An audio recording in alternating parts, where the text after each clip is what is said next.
Hello my dear viewers, welcome to Simplified Civil and Geotechnical Engineering channel. I am Akshay Jaiswal. This is our lecture number 5.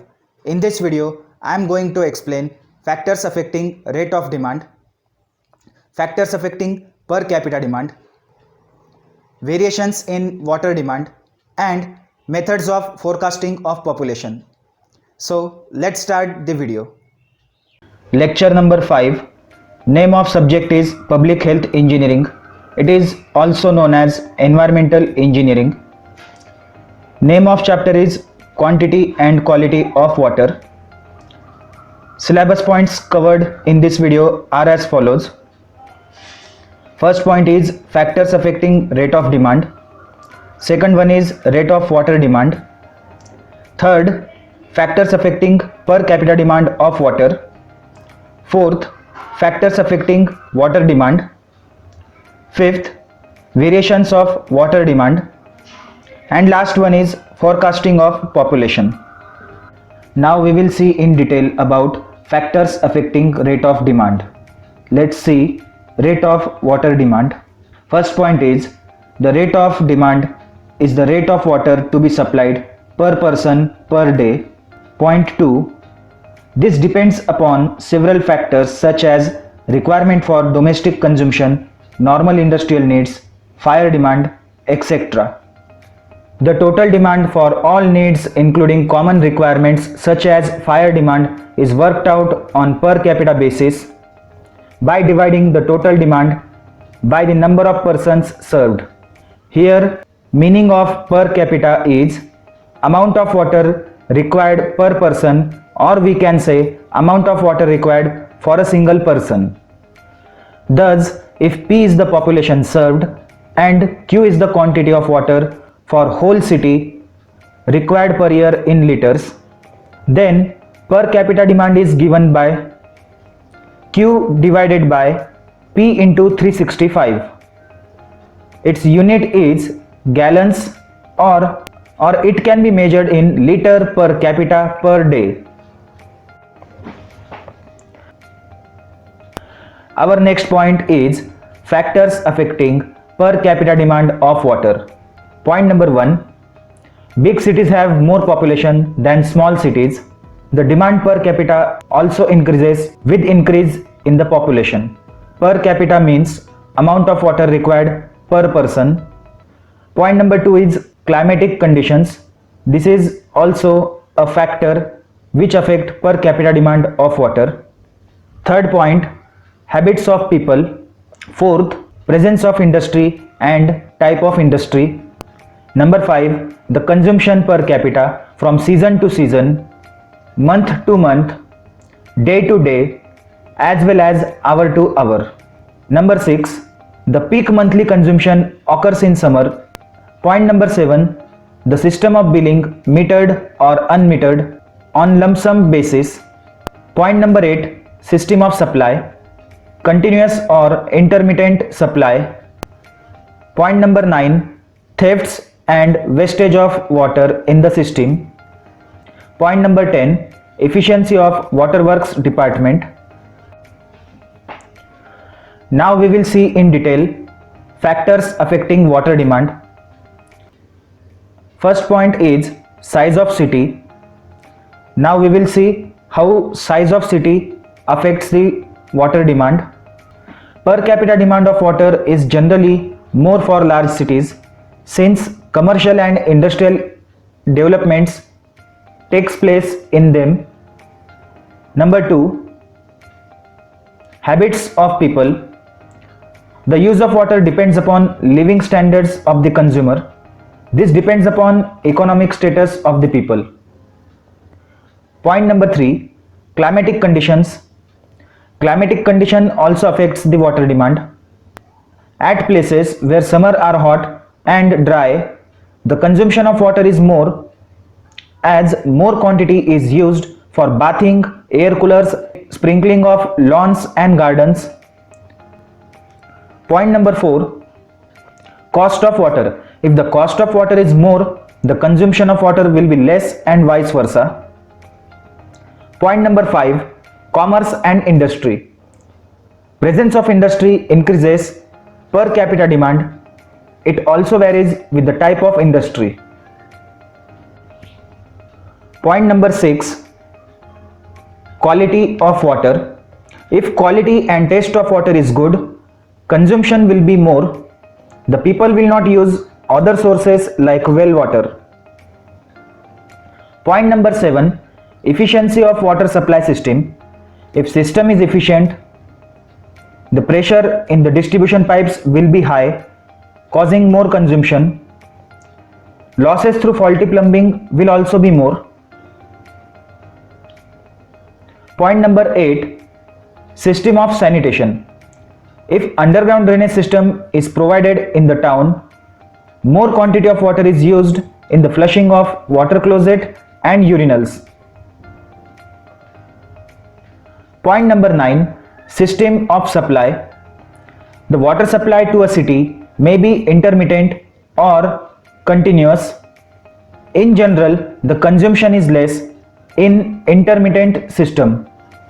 Meaning of intermittent is that, for example, let's say water is supplied to a particular area after a gap of 2 days or 3 days. Means if supply is not continuous, then consumption will be less. Point number 10, metering of supply. Metering reduces the consumption since the people know that they have to pay more for the losses and wastages caused by them.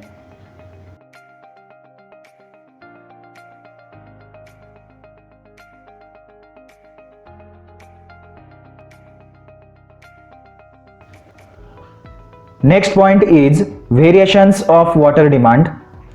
Practically, rate of demand does not remain constant throughout the year. It varies from season to season, from day to day, and even from hour to hour. This fluctuation or variation of water is called variation in rate of water demand. The variations of demand can be mainly classified into 3 categories.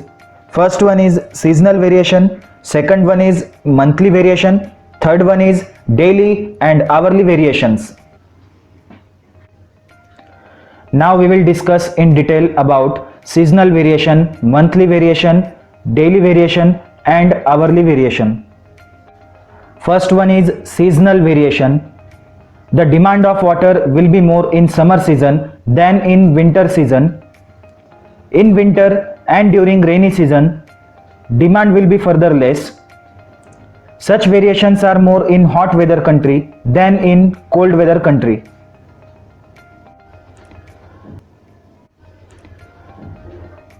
Next variation is monthly variation. Such variations are indicated if daily consumption is recorded for one season.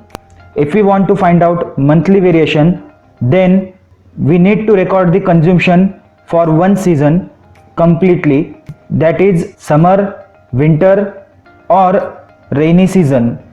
In order to find out the demand per month, daily consumption is plotted for a period of 1 month.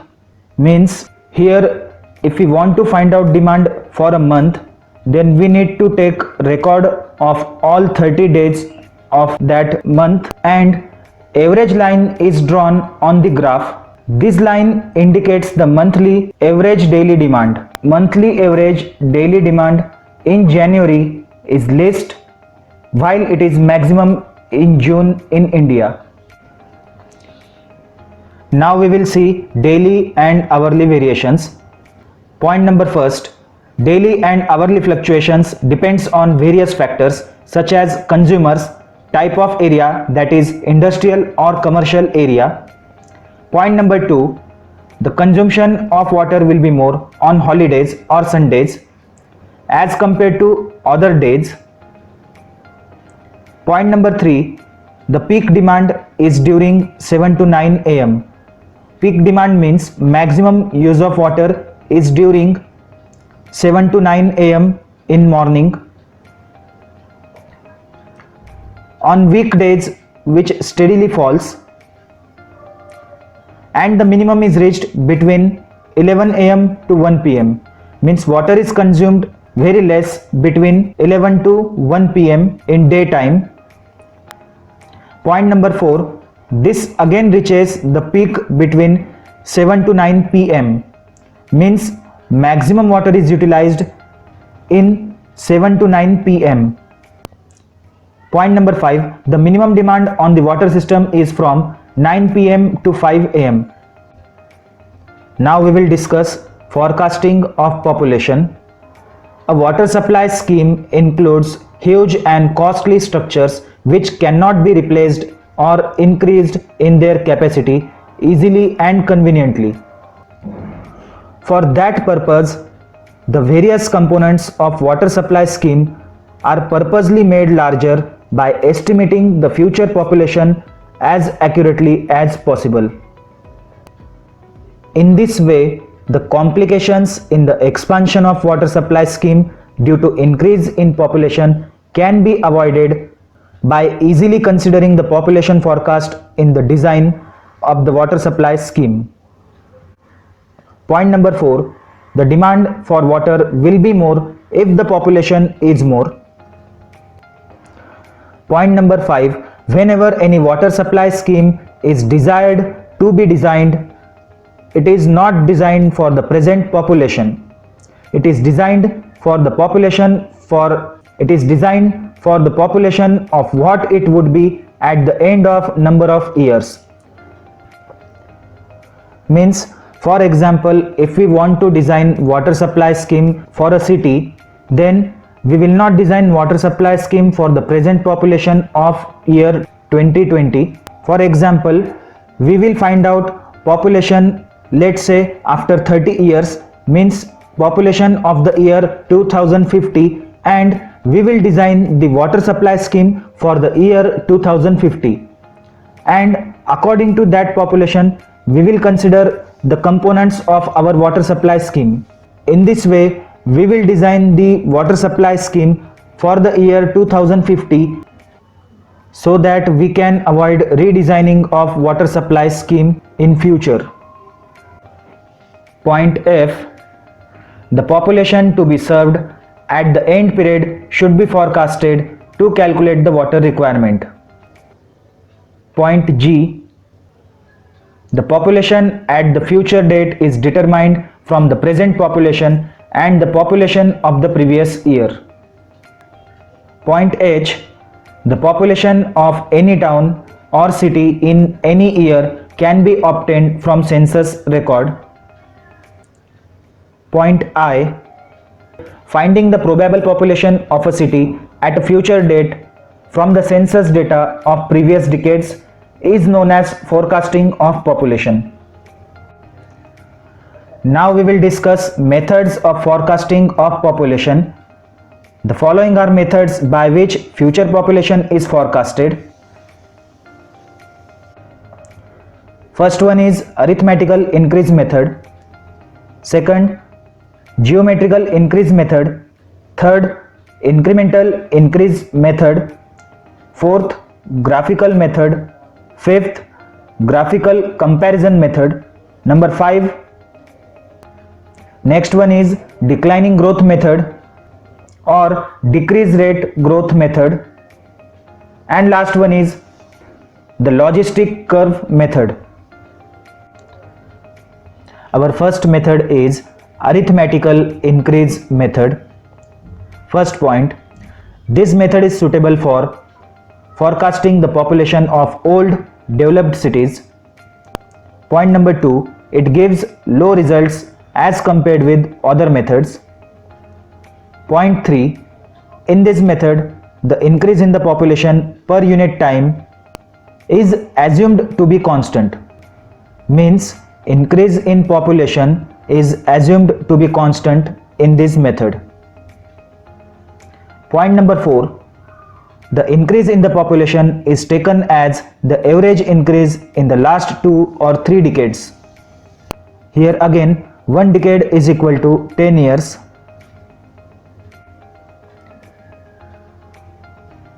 Thus, if present population is P, the average increase is D.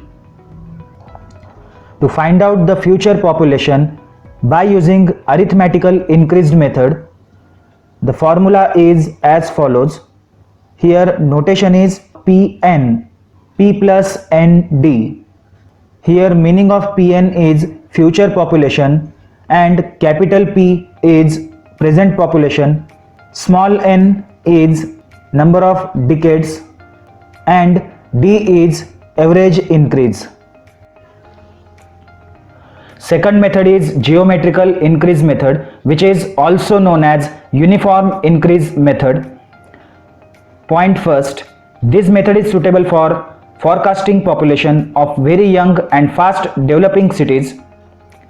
It gives higher results, means it gives higher population as compared with other methods of population forecasting. Point number 3, this method is suitable for towns having large scope of expansion where a fairly limited rate of growth is expected. In this method, it is assumed that the percentage increase per decade will be constant.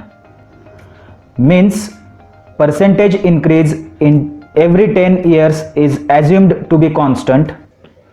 Thus, if present population is P0 and the rate of growth per decade is R, then population after n decades is given by Pn, and the formula is Pn is equal to Po into 1 plus R raised to n.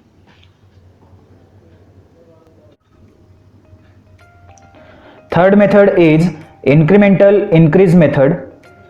This method is a combination of first and second method. In this method, first the average increase in the population is worked out as per arithmetic method, and then the average of the incremental increase is added to this. Point number 3, this method is useful for cities where population is increasing or decreasing at a progressive rate rather than at a constant rate. Formula to find the population after n decades is given by Pn is equal to P0 plus n into x plus n into y into n plus 1 divided by 2, where Pn is population after n decades from present year, where x is average increase of population of known decades, y is average incremental increase of the known decades, and Po is present population. Fourth method is graphical method. Point number first, in this method, graph of population increase against past decades is plotted as shown in figure. The graph is then extended by considering the tendencies of the curve plotted to know the population at a given year. This method may be used to get an idea about future population. Here we can see the graph which shows number of years on x-axis and population on y-axis, and from the past record we can determine the future population by using this graph, and after observing the previous record from graph we can determine the future population of required year easily by increasing the line of graph.